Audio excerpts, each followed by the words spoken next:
Time. In charge of your money, Pauline McCall. The rather posh confectioners, Hotel Chocolat, has come up with a unique way to raise the cash it needs to expand the business. It's offering to reward investors with regular home deliveries of chocolate instead of the rather more conventional cheque in the post. The company plans to raise about £5 million with its chocolate bonds. On the line, we've got Angus Thirlwell, co-founder of Hotel Chocolat. Angus, the plan is to issue bonds. First, just explain what bonds are. Well, Pauline, a bond is essentially a loan. It's quite simple, and in exchange, the lender receives a return. What, like a interest on their investment, on their lending? Yeah, so like a bank does, but you're asking for individuals to do. So where did the idea come from to offer chocolate as a return instead of cash? Well, the most natural thing in the world, it came from our customers.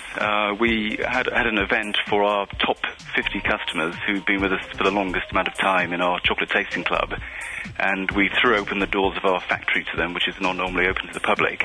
And I spent the whole day walking around with them, talking, making chocolate with them, and they started to ask questions like, can we get a bit more involved in the company? Could we buy shares in the company? Is there some way, we can get a bit more involved? And that idea was ticking away in the back of my mind.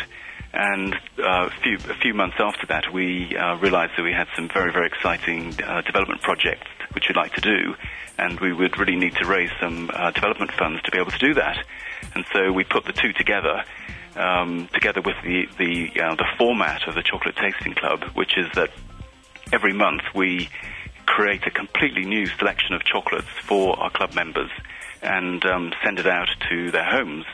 And so with that, we had a very practical and inbuilt mechanism to be able to deliver a chocolate return every month to club members who would like to take out a chocolate bond.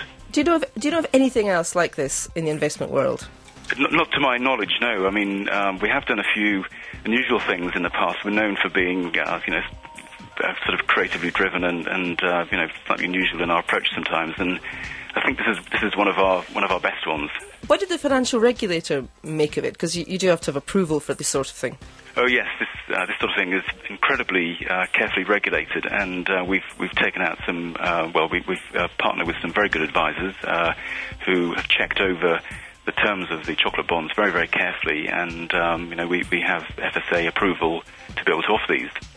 Now, even if people are being rewarded with your superior product during the duration of the time that they hold the bonds, the plan is that they get their original stake money, £2,000 or £4,000, back at the end of the term. But there's still got to be a risk attached to that. Yes, and as we've seen over the last few years, there's a risk attached with just about any type of financial investment.